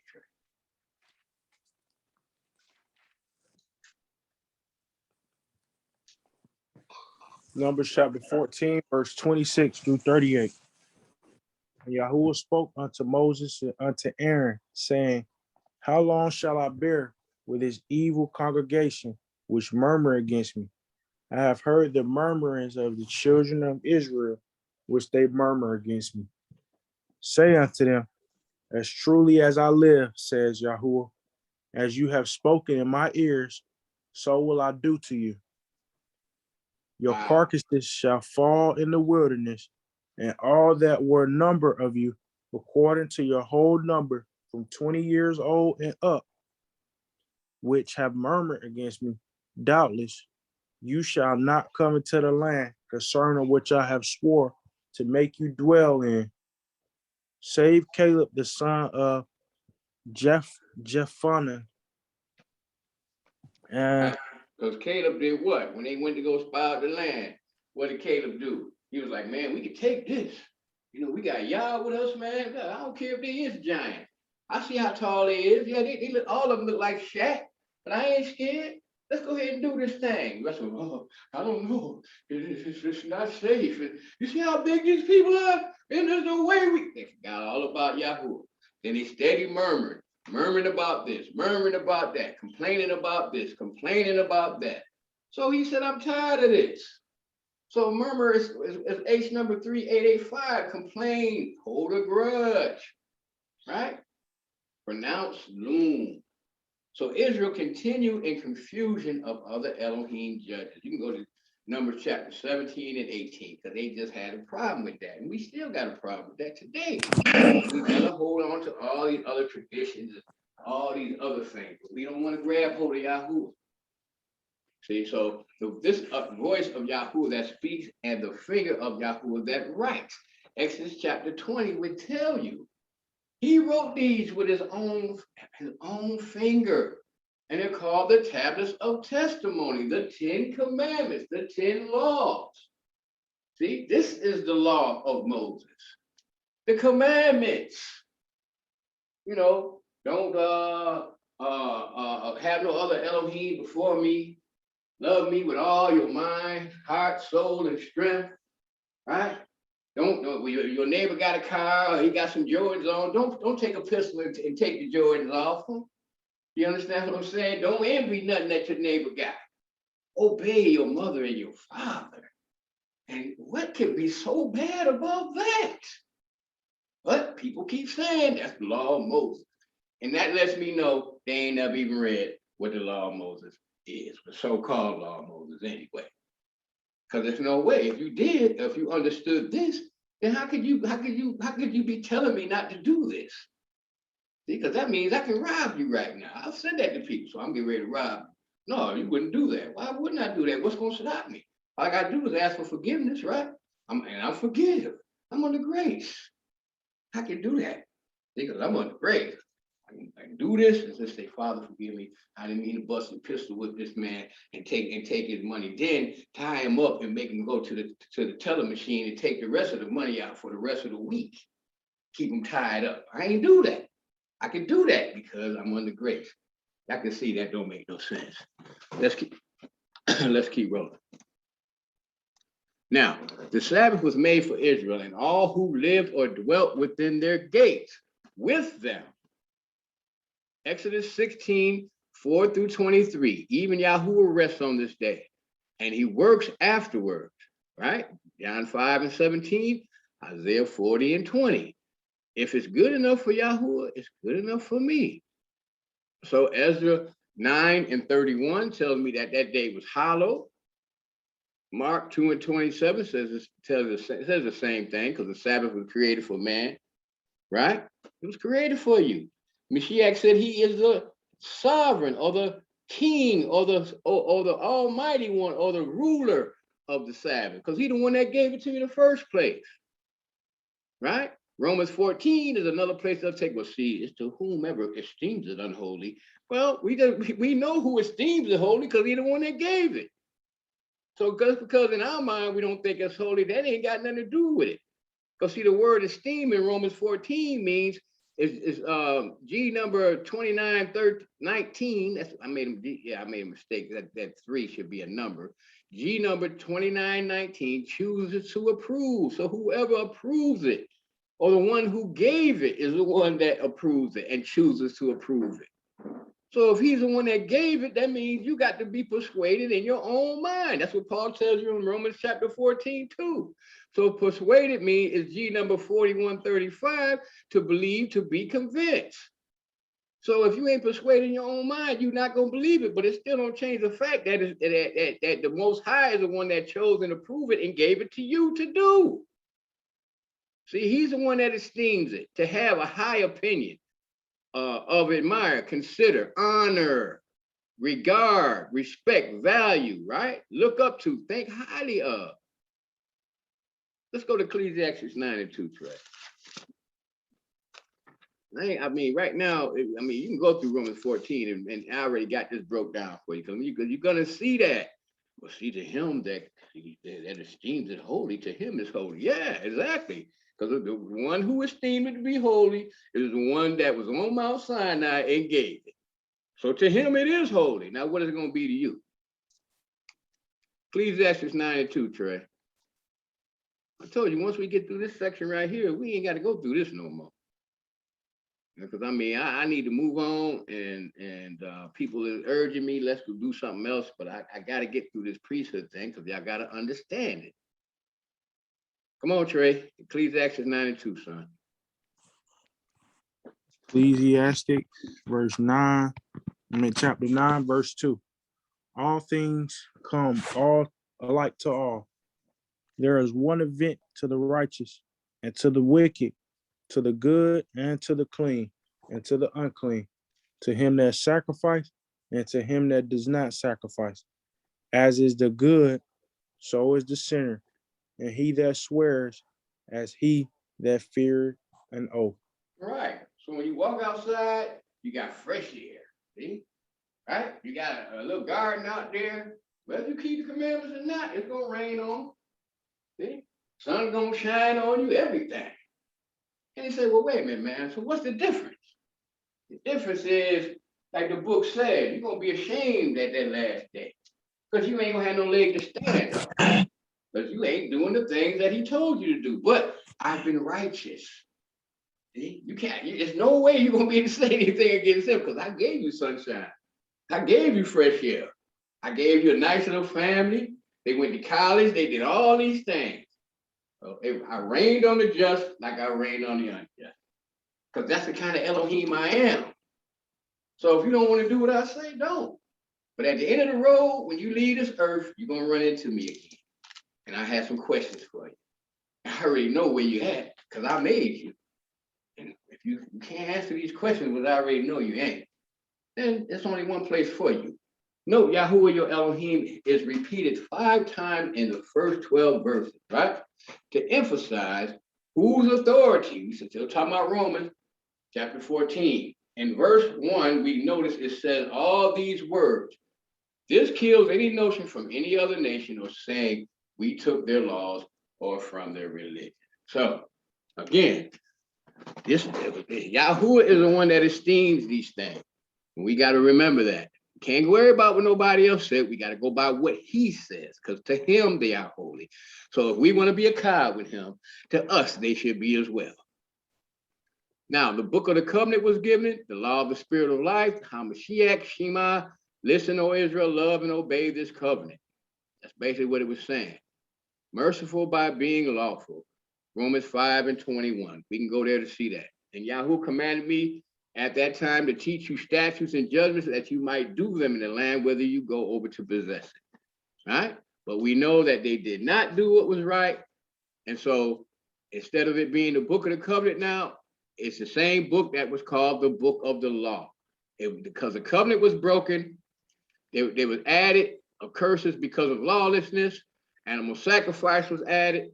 It was a witness against you, which is going to be a witness against you on the last day, right? And for those that are carnal-minded, they cannot grasp this, because it says the carnal mind has enmity, it has hatred with Yahuwah. That's how he looks at it. I love the Lord, okay, but you're not doing what I say. So that's enmity between me and you. Bottom line. See, it cannot be subject to the commandments of Yahuwah. It can't be. It cannot be. It won't be. Unless it humbles itself and submits. Right? Let's go to Romans chapter 5, Trey, verse 17 through 21. But we're going to show you how this transaction happened.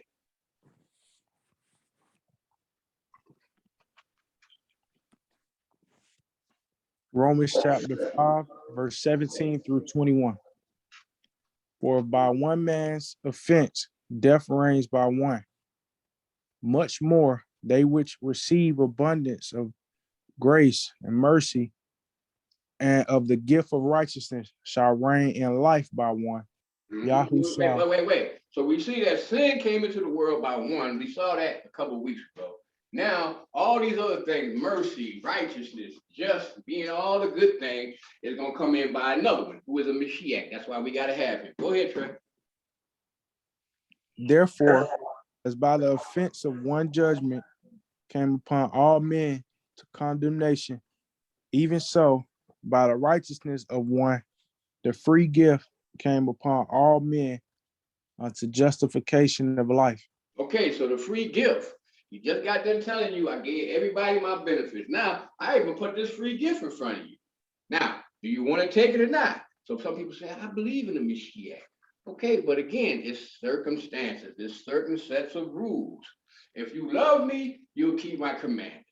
If you don't love me, you're not going to keep my commandments. You're going to, in your mind, you love me, but I don't think that you do, because you're not obeying me. So but the free gift is still there. It's up to you to take it the way I'm showing you how to take it.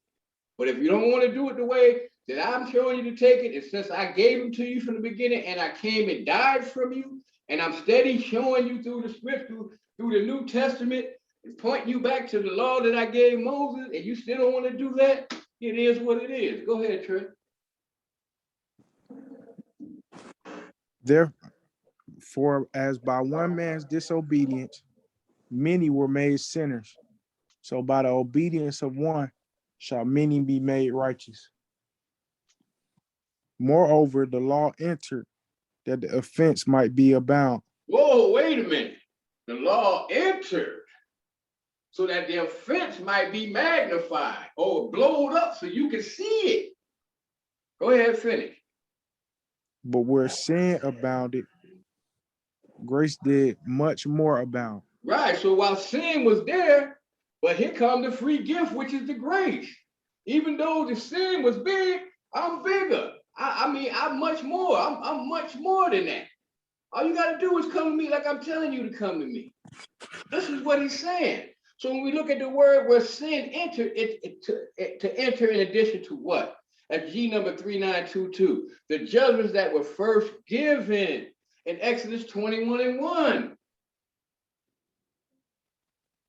See, because all you had was just what was on the left side, the book of the covenant, the law of the spirit of life. The Mashiach was there. And at that time, he was Yahuwah Elohim. He said, Shema, listen, all Israel, come to me. Stranger that's in the midst, you can come too. So there's love. All you got to do is obey, and we got an agreement. We got a covenant. And you're going to find mercy in everything by being lawful. So, I mean, this is what it is. We got to understand that. But when we went ahead and went against what he was saying, now we lawless. Now we back to being sinners. So this is the book of the law is what entered. And if you carnal minded, go to Romans chapter 8, Trey, in verse 6. See, these people like this, they're carnal minded. Romans chapter 8 and 6, Trey. Go ahead and read it when you get it. This is what Paul is saying. Because they try to say Paul never did these. I'm going to show y'all. Paul did every last one of these. He even took a vow and shaved his head and did the priestly rituals of washing and all this to prove that he kept the commandment. And he got away. Now I'm away from the pharisaical thing now. But we're going to show you what that is. See? Go ahead, Trey. Romans 8 and verse 6. For to be carnally minded is death, but to be spiritually minded is life and peace. Right. So to be carnal minded is death, but to be spiritual minded. So if I want to be like Adam, then that's going to be death. If I want to try to do this thing my own way, that's going to be death. But if I want to be spiritual minded, right, that's what's going to give me life. How am I spiritual minded? By having what Paul said, let this mind be in you, the same mind that was in the Mashiach. Go ahead and read down a little bit more, Trey. Verse 7, because the carnal mind is enmity against Elohim, for it is not subject to the law of Elohim, neither can be. Right. So the law here is talking about the 10 commandments. Not this what we're getting ready to show you next. It can't be. It won't be. It refuses to be. That's how you know that something is wrong. All right, now let's keep moving. And Moses was not able to enter into the tent of the congregation because the cloud abode thereof, and the glory of Yahuwah filled the tabernacle. Exodus 40 and 35. Where before he went up in the cloud, sin changes things. So now he can't even do it. Even he can't even come in here no more. See? So now here we got to enter the priest's office and blood of animals to cleanse unintentional sin, but the carnal continued in lawlessness. See, all this was really for when you made a mistake in sin, not because you purposely went out here and robbed somebody and I'm under grace and I can, no, it don't work. It didn't work like that then. It don't work like that now. So if you want to continue in lawlessness, then it is what it is. You carnal. When originally oblations were for peace. We saw that. The young men offered up burnt offerings for peace. All the other patriarchs offered up burnt offerings for peace and to say thank you for your greatness, Yahoo. So here comes the schoolmaster, added and imposed curses. We can go to Deuteronomy chapter 12 through and read chapters 12 through 26. You could do that on your own time. And Deuteronomy 24, 9 through 34. You need to write them down. And see, the schoolmaster was imposed unto the seed of reformation. We just got done showing you who that seed was. It's the Mashiach. So he came to reform, to renew, to reestablish, to put back together the covenant under better promises. We just got done reading about the better promises. Because guess what? The book said he found fault with them, not with the covenant. So don't let nobody tell you, well, this is a new thing. It ain't no new thing. It's been here. It's been here. I just had to come in the flesh to show you that it could be done. I had to come in the flesh to show you that I'm full of grace and the commandments. And I'm trying to teach y'all this. But somebody was fighting against them. And we're going to go look at that because we run out of time. Now, Hebrews chapter 3, verse 1 through 3, Numbers 12, 1 through 3. He was faithful and fit in the task given. So as a firstborn that we know that he was faithful in all the tasks, right? And so was, guess what? So Moses, he was faithful in all the tasks too, until he let them Hebrews get on his nerve, and he didn't tap the rock like he was supposed to. He struck the rock. See? But until then, he was faithful. Just like the Mashiach was faithful in all their tasks. Everything that was given to them, they was able to do it. Right? Here Aaron and Aaron and Moses standing before Pharaoh. I mean, that's like you standing before the greatest king on the earth. And then his magicians is doing magic with because that's what that was. That's how they used to settle things back then. Well, like when they threw the snake, you know, when the rod became snake and all this type of stuff. So, you know, so what he did was Yahuwah used the same thing that they was used to confound them, because that was their thing, was these magicians using a different type of magic and stuff like that. So when he put the snake down and the rod down and it became a snake, they could understand that. So they said, well, we can do that too. He did the same thing, except Moshe's serpent swallowed up there, showing them that they didn't have no power, but Yahuwah had to do that. Now, I'm not saying that Yahuwah does magic. I'm just saying he used what they was used to confound them with it. But you got to say that, because I want somebody saying that, you know, you know, I'm not telling you, I'm not saying that Yahuwah does magic, because we know magic is part of witchcraft. I'm just showing you that he'll get on your level to show you, prove a point to you. That's all I'm trying to say. Now, let's keep going. Now, Hebrews chapter 3, verse 6 through 19, and chapter 7, verse 26 says he came to teach obedience, which equals faith, in our house, 2 Corinthians 5, 1 through 20, because you are the tabernacle that's walking around, and he's trying to get you to return back to the Father's house. But for you to get back in through your Father's house, like when all of us grew up, but some of us that have father, stepfather, mama, grandmama, somebody, they have rules.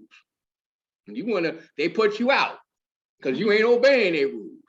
And then you be out here hungry, your stomach touching your back, all your partners you thought was cool with, they be like, man, it's snow all over the ground. It's like 11 o'clock. You're like, so bro, what you plan on doing? You're like, well, what you mean, man? I'm trying to lay on the couch. It's cold.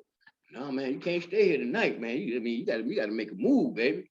Well, wait a minute, I thought we don't smoke weed all day and drunk wine, listening to the Delphonics. I thought we was straight. I thought, I gotta go. Man, you know what? It's rough out here. I don't care. I'm going back to Big Mama's house. Now you go back to Big Mama, you're knocking on the door. Boy, what you want? Mama, I'm sorry. I'm gonna be obedient. I'm gonna do what you say. So you're gonna be in the house at 11? Yeah. You gonna stop smoking them reefers? Yeah. You gonna stop playing all that loud music in my house? Yeah. You gonna go to school? Yes. I'm gonna obey your rules. Okay, you come back in the house. Same thing. It's the same thing. You want to get back in the Father's good grace, you want to get back in his house. You got to be obedient to what he gave you to be obedient to, y'all. These are the better promises.